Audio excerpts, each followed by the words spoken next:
Келді, Чыныбековичке беріледі.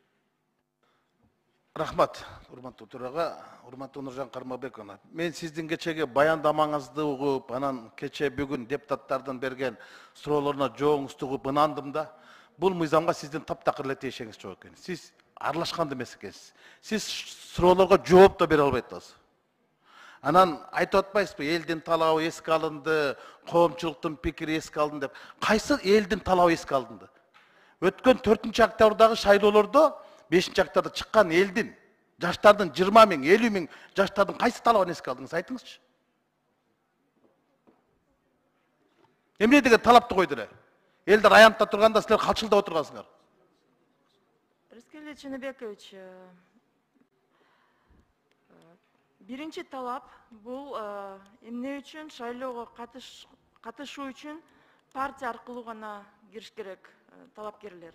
Эмнеге көз карандысыз мындай чыныгы лидерлер, татыктуу жарандар шайлоого катыша албайт. Эмне үчүн партиялардын монополиясы бар. Бул талап баарыбызга эле белгилүү. Бул талап бар. Андай эмес. Мен ошол аянтка чыккандардын арасында башында мен болгом.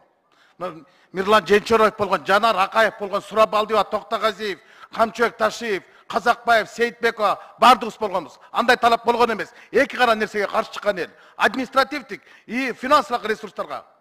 Акчасы добуш сатып алууга. А силер кайта бүгүн жол ачып атпайсыңарбы? 35 аймак бөлүп койдуңар, 35 каймактар келсин деп койдуңар. Жалаң байманаттарды келтирип атпайсыңарбы кайта? Ушолбу силердин реформаңар. Ушолбу силер ушол үмүт деген мала өлдү. Үмүт акталбай өлүп калды.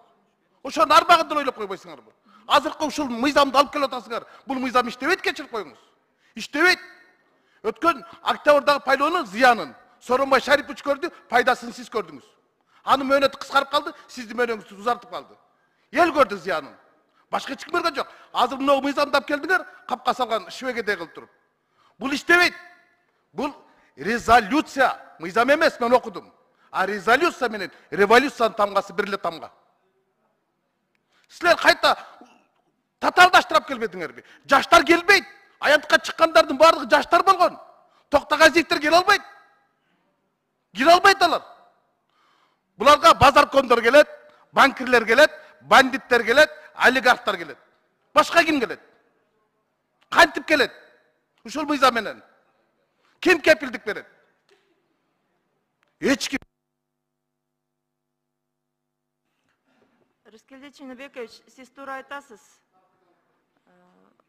Талаптар добуш сатып алуу жана административдик ресурстук кыянаттык менен пайдаланууга каршы чыгышкан.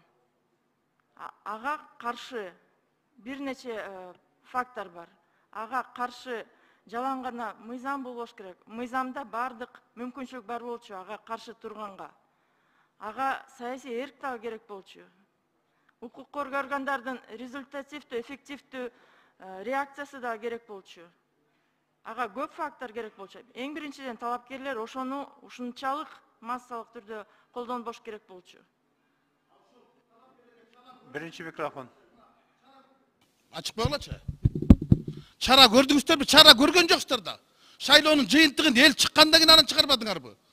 Кечкер 20 миң адам турганда ошондо шайлоону жокко чыгарып койсоңор, каршкыртта кояман калат эле го. Балдар өлбөй, жарадар болбой турго. Канча деген балдар көзү сокур болуп калды. Канча деген балдар майып болду. Ошолордун бирин эске алдыңарбы? Мына элдин талабын эске алсаңар, ошол шайлоонун кесепетин эске алышыңар керек болчу. Силер эчтекени эске алган жоксуңар. Шайлоо дейсиңер. Мына шайлоого күндөн күнгө эл ишенбей калды. Президенттик шайлоого катышкандардын саны 40%га жетпей калды. Референдумга 30 аран качты. Кече Бишкек шаардык кеңешинде болгон шайлоодо 25ге жетпей калды. Эртең 20га түшөт. А шайлоочулардын санынын 20% бул Кыргызстандын калкынын 10%. Анан 10 адам шайлоого катышып, 9-у добуш бербей койсо, бирөө добуш берсе, бул көпчүлүк болобу? Бул башкача болот да. Анан силер ушул мыйзамды кандай чап келип атасыңар? Силер, мен ойлойм, силер бардыңар эле президентке каршы болсоңар керек. Бул 4-чү төңкөш кеп келет. Жалаң байманаттар келет, кечеги аянтка чыккан балдар келбейт, врачтар келбейт, мугалимдер келбейт, милиционер өтпөйт, миллионерлер өтөт. Бул урматтуу Нуржан Кармабековна, это не выборы. Это не выборы, поймите меня правильно.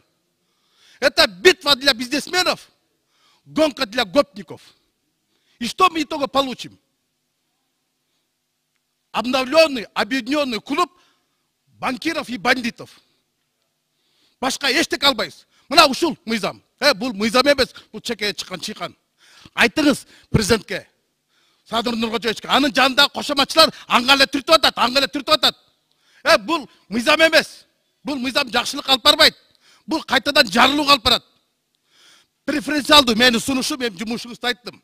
90 болсо 90 болсун, бирок тандап алуу укугун тартып албагыла элдердин. Эл партияны эмес, талапкерлерди тандасын. Ар биринин фамилиясын тандасын. Силерде мындай болот атпайбы? 10 минут.